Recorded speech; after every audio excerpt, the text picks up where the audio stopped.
Welcome back to YAPPOLOGY. My name's Stenny Wagood. I'm your professor, and this is Tiare. I'm Tiare, and I'm about to be professed. So this is another episode of while I'm here in London, visiting my friends, but also creating content out of it. So 2 birds, 1 stone. And T, I have a lot of things I want to talk to you about because T's been up to quite a few things that I found interesting, that I'm also just nosy and I just like to know stuff. So I'm using this as a segue to be nosy about your life. We start each episode with a check-in of audio and visual of what media that you've been consuming recently. So audio, obviously something you've been listening to, visual, something you've been taking in visually. I'll start so that you have a couple minutes to think about what you want to say. Audio, I have been getting back into Slutface, which they have such a funny name, but it's a Swedish band that I used to listen to a lot from when I was 15 or 16, and they actually appeared in Sex Education in season 1. It was one of the bands that Maeve, her character, was listening to. Checks out. They released an album that I just completely missed, and then I found out they're also playing in Belfast in September, and the tickets were £16, so I was like, okay, I should listen. And they just released a single as well, so I've been listening to their music all morning. You know when you rekindle a love for an artist? That's what I did this morning, and it was it's a really positive experience. Anything you've been listening to recently? Nothing too obscure, but Challenges that's coming out, the film. Well, it's got Mike Feist, who I don't know if you guys know was in West Side Story and the Broadway production of Dear Evan Hansen. Okay. And to get in the mood, and because I really love him in general, I've just been re-listening to Dear Evan Hansen and West Side Story. Brilliant. Just because I love the guy. So I guess generally just a lot of musical theater. But specifically Tiare Brooks and West Side Story, because Mike Feist is God, and after this film he's going to take over. Oh, good. Been on Twitter, and the film's been out for 2 days, and he's already just taken over the feeds. Oh, so really? Mike Feist takeover is coming. Okay. It's about time. Strap in, everyone. Get ready.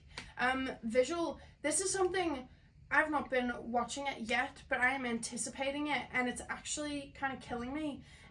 Max Mike on YouTube. Do you like him? I haven't watched enough content to say.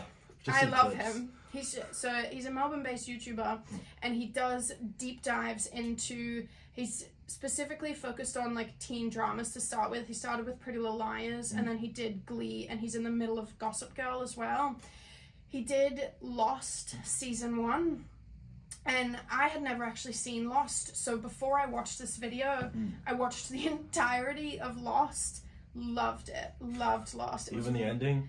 I thought that the ending they could have done so many other things, but also I read a lot of articles of kind of what was going on in the writer's room, and it kind of makes sense that because they kept sacking all of the good writers, that this is kind of what they came up with. Do you know what I mean? When they have a big leading cast and they still, obviously they didn't give everyone the amount of screen time that they deserved, in my opinion, but I think also it's very hard when you've got a big ensemble cast that you're supposed to be deep diving into each one of their characters. But his Lost season 2 deep dive has been in the works for, I think it's been 10 or 11 months since he posted the first one, but he had to rewatch the entire series in order to do season 2. He said it was coming out at some point this week. 24 hours ago he tweeted hold on tight for news, or sit tight for news, and I've been going onto his Twitter and just reloading the page and reloading to see when the fuck is this video coming out, because I need to just sit down and spend 2 hours of my life watching this. I'm waiting for you, Mike. That's not what I was expecting. No.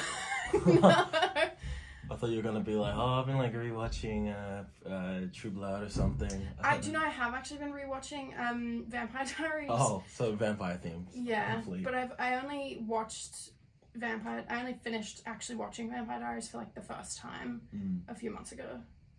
So it's just kind of like been when I don't have anything specific I want to watch, I'll just put that on for like something to. That show scares me so Really? much. No, not like scares me. I just remember my ex always had it on in the background, so it was just like consistently on, and it was just no escape. Yeah. And I was just like, oh, I'm hearing this again. Yeah. What I've been watching, okay, there's two things I've been watching a lot of recently. Ahead. I've been binging every single Ryan Gosling film. Yeah, fair. Because I got to catch The Fall Guy early, and I was like, I'm in a Gosling mood. So I've just been going through everything Gosling. Yeah. La La Land, I was the recent one I did. That and The Nice Guys, so good. But I've also been doing the 90s animated X-Men series. Okay. Because they brought it back. But I hadn't really properly watched the original since, I wasn't alive in the 90s. Yeah. So I've been going back and watching that, and it's really good. Is it? I'm loving it so much. Oh, good. And now I'm very excited for Deadpool and Wolverine. At least more so than I already was, because Hugh Jackman's back in his Wolverine costume for the first time, and there's rumors to see more of the X-Men, and so now I'm just in a whole X-Men giddy mood, and that's very cool. Ryan Gosling in an X-Men film, combine my whole 2024 world, that would be amazing. I get Ryan Gosling, and who's the other one? The one that played Ken? Gosling? It was him? Yeah, that was Ryan Gosling. Isn't that, there's two of them though that look different. There's Ryan Reynolds who played Deadpool. Ryan Reynolds. Yeah. It's them two that I get mixed up. I think because they're both Ryans. But I was about to make a Ken reference, and then I was like, actually, I don't know that was him, but it was good. I mean, it makes sense. They're both Hollywood stars named Ryan that are from Canada, and it's just cute, It's, I get that. What did you think of his I'm Just Ken performance? Was it at the Oscars? Yeah. I thought it was so fantastic. I thought it was very cool. It was the whole pink fit and slang it up. For the La La Land callback a second ago, there was one point where he's walking in front of the audience and Emma Stone's there and he puts her on the mic, and it was really cool. The day after that, actually, he popped up to South by Southwest to play the Fall Guy. This is a brilliant segue, because I was going to ask, this is the first question that I wrote down for you. You were recently at a film festival in Texas, was it? Yes, Austin, Texas. Talk to me about it. I want to know. Anything specific or the whole rundown? Just the experience. How did you go about getting in the short film? Was it a short film? The feature film. The feature film? Yes.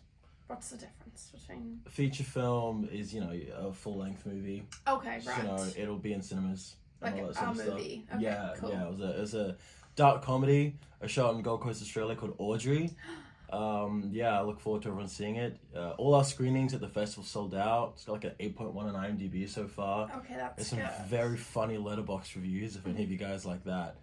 But getting to the festival, or the festival experience, was, quite surreal. Because, I've always been following the sort of film sphere for quite a few years now. And a bit random, but there was a Spielberg film called Ready Player One, which came out in 2018. Yeah. And I loved the book as a kid. And I remember that had its premiere at South by Southwest that year. Okay. And I remember being like, wow, it'd be so cool just to take a look at that sort of thing from the outside. And then just a few years later, I was there for a film I was in. And so that tripped me out the moment I pulled up.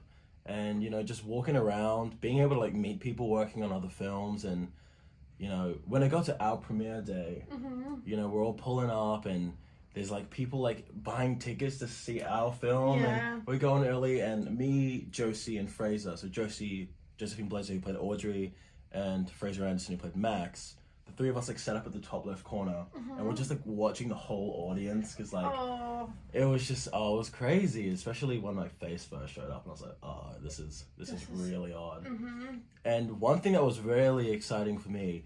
Do you know the YouTubers are Pretty Much It? No. Oh, they're it's run by Eric Streifler, I believe, so you pronounce it, and they just do really funny film commentaries. Okay, right. He was there to see Audrey, and I recognized him in the line when he was getting a ticket, and I went up to him and I was like, oh, hey, what are you here to see? And he's like, Audrey.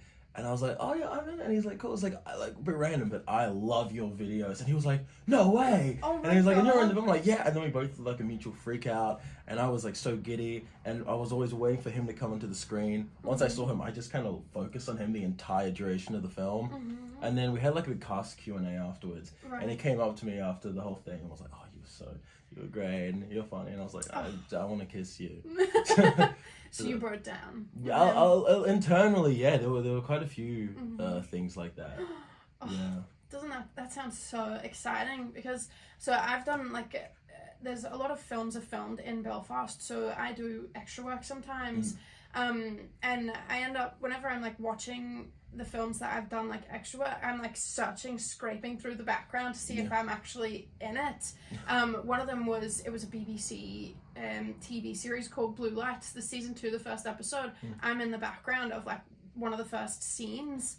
And you cannot even see a single extra in it. And I was like, I spent a whole day of my life doing this. But for you to go in there and know that you're going to be, like, you are a part of that film. And, like, that's crazy. Yeah, especially the whole audition process for that. Because I didn't have an agent at the time. It was, shout out Australian Acting Academy. Yeah. I went there. The director, Natalie Bailey, she actually was like the original Acting Academy admin. Oh, really? Yeah, so she worked there yonks ago, 30 years back. And there were 2 characters that they still hadn't cast for the film who were both teenagers. And they hadn't found their actors, so she reached out to the academy that we both used to go to. And they just asked a few of us to audition. And I was at the gym, and last minute I was like, sure, I'll just go and do a little tape. And ended up kept getting called back in, did some Zoom calls and the chemistry reading, and after a month I had it, and I was like, guess I'm up. It was like I got the call from Sean Hasselman at like 7:30 p.m. on a Wednesday night saying I got it, and then I had to be the Gold Coast 8 a.m. the next day to get ready. Oh my god. And then it was very cool. Jackie Van Beek, who's like a comedy legend in New Zealand, I was a big fan of. Right. She's the lead in the film. Okay. And so I didn't know who else was in it. So I pull up on that first day, and she just walks down the stairs, and I'm just like, this is Jackie. I'm gonna do it with Jackie. And now we're friends. Oh my god. So that is really cool. That is so cool. It's very exciting. And Fraser Anderson, who plays Max, was actually sort of a friend of mine. So seeing him show up, like he was in Black Snow and he's done a few things. And seeing him rock up helped calm me so much because I was very stressed. Oh god. And having someone I knew also be a part of the film, which is very rare. That just does not happen. That you and a friend both end up in the same thing. So that, it was just, I don't even know where to start with that whole experience. Everything about it is just incredibly trippy. Oh, that just sounds like, it feels like I can feel how magical that was. Yeah. That would have been crazy. One of the things that we did, I think we did, or maybe it was Jack, before I left Australia, this movie, The Batman, starring Robert Pattinson, came out. I saw that in cinemas 3 times. Me too. Yeah, me too. I don't know, did we see it together or did we bond over seeing it a lot? I think we bonded over seeing it. Cause, the first time I saw it with Harrison Everingham, Angus Freer, although second time I saw it alone, third time I saw it with Xander. Right. Yes. I don't remember who I saw it with. It was like 3 like super random people, and then one time I saw it with Jet and I fell asleep in the cinema because it was, at that point I was getting up at 5 o'clock in the morning to go to the gym, and so it was like an 8 p.m. screening, and I was like just sitting there watching it. I was like, this is a 3-hour movie, I need to stay awake, I've already seen it as well. So I nodded off, and then I woke up and my head was like on the armrest in the cinema. I was like, this is not good. It's, when I was younger, I could only ever go to the cinemas at like late night screenings. That was always my favorite time to go. I'm like only 19, and going to a movie after 6 p.m. now just kills me. I'm like, I'm gonna fall asleep, I'm gonna pass out.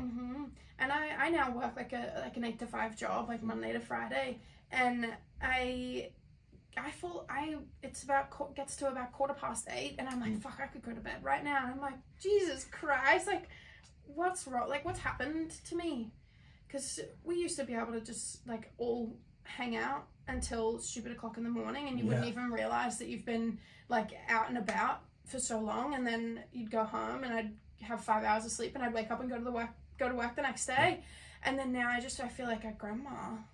I have to eat the same thing every day, otherwise everything goes wrong, and I can't do it. Did you listen to Dominic Fike's new album? I haven't. You haven't? I have not. Oh my god, I saw him live last year. It was so fantastic. It was brilliant. Yeah, I remember when you were back in Australia, you were always going on about 5. So I'm not surprised. Mm-hmm. But yeah, I didn't even know he dropped a new album. I'm being completely honest. Oh my god, it's really good. I think you'll like it. I probably would. I do really enjoy his music. I've just been a little bit under a music rock the last few. The only thing I'm aware of is the Tortured Poets department because no one shuts up about it. Yeah. I ended up listening to that whole album. Mm-hmm. Thoughts? So No, I like Taylor Swift, but I only listened to one album. The rest of it, it's like, this might piss a few people off, but in my opinion, a lot of the music sounds really similar or is like not the type of music at all that I'll listen to. Like she's got a lot of like breakup or like happy relationship movies songs. Yeah. And like I don't know if I like love songs that much. I think that's the problem. Like love songs are only great when you're in love. I am in love, you know. But then to take back what I said. It's like I'm in a happy relationship, but it's just like I don't know. I don't like it because there are some songs that like get me like kicking my feet a little bit, you know, like that just like you feel like you're lying down and your feet are up. Love Story, Mr. Perfectly Fine. Yeah. But it's just I like her Reputation album because it's all like you all said that I was gonna fail and I didn't. Fuck you. And I feel like that is the type of music that I prefer to listen to. Other than the whole musical theatre thing, I've been listening to a lot of music about just being sad. A lot of Phoebe Bridgers lately.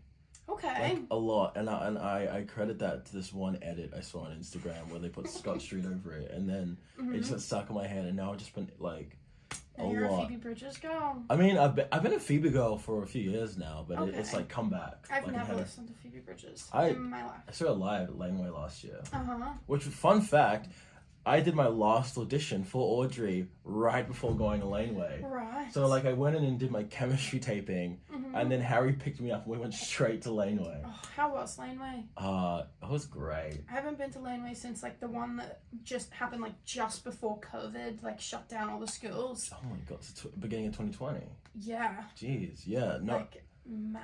Oh we had it was a pretty good lineup. I mean, we had Phineas was there, Girl in Red, Phoebe Bridgers. You know, there was this one moment at the festival which kind of funny, kind of sad. Do you know the song "Kill the Girl" by the Backseat Lovers? Like, I overheard that she was 19. Oh, yeah. Okay, those guys were there, but their set overlapped with Phineas. And Phineas being the big star, obviously a lot of people wanted to go.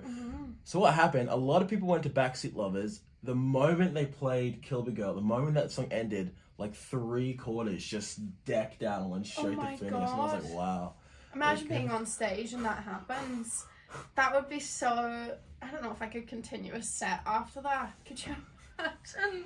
It's the tricky thing about festivals. Everything's overlapping, but that was a good night.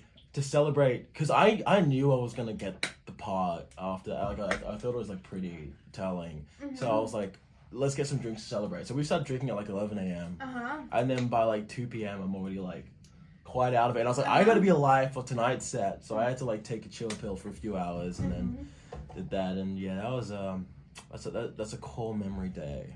Is Laneway still at Brisbane them Yes, showgrounds? Yeah. yes.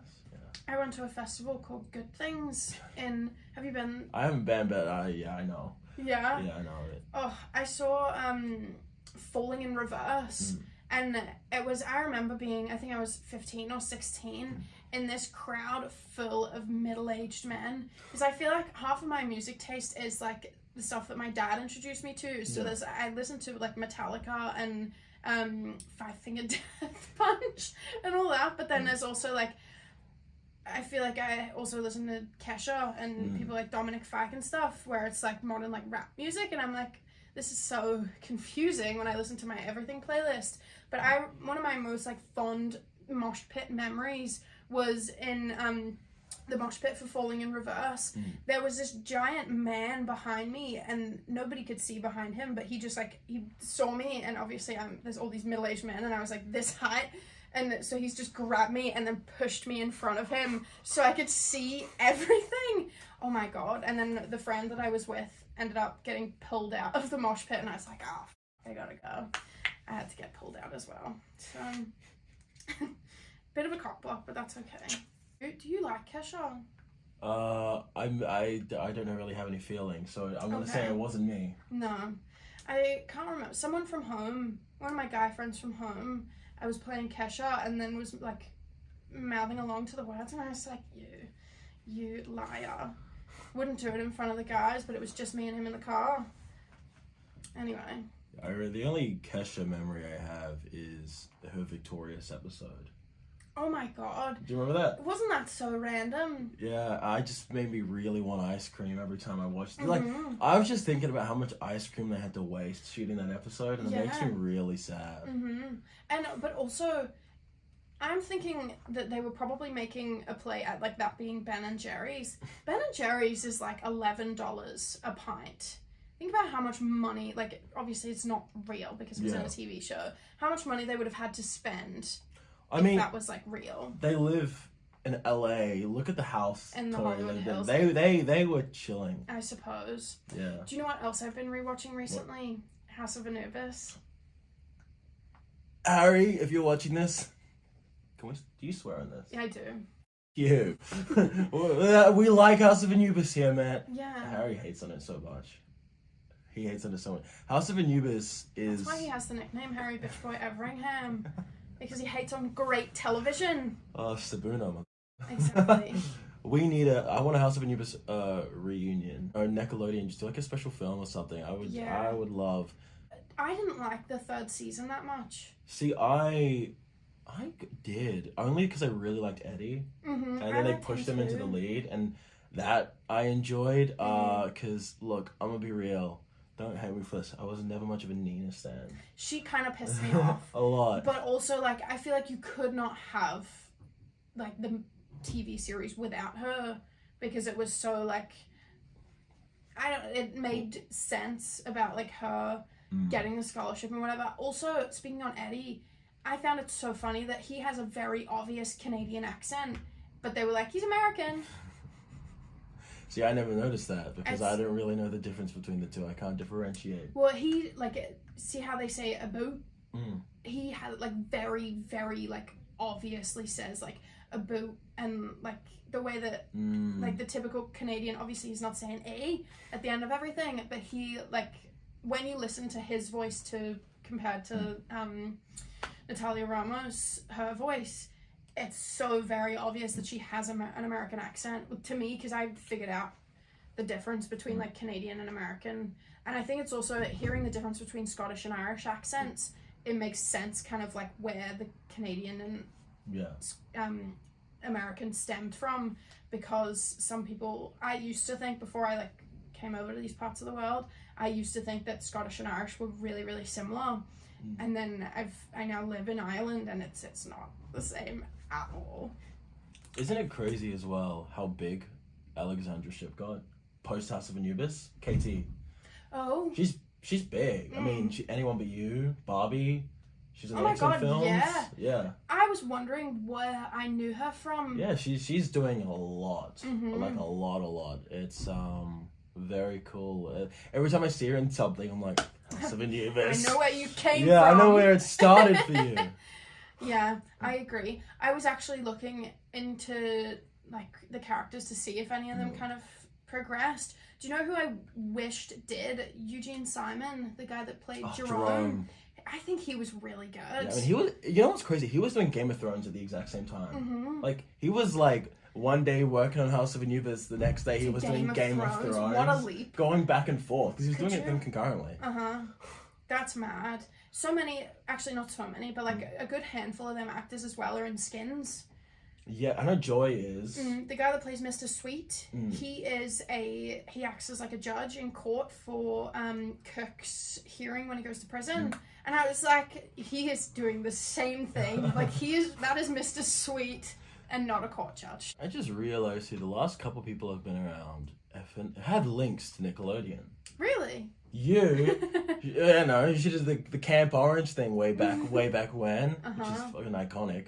Because it's funny, because I watched that. Really? And then when I was like, wait, you were the twin people. The sister people, sorry. I was like, whoa, That's crazy. And then my best mate in London.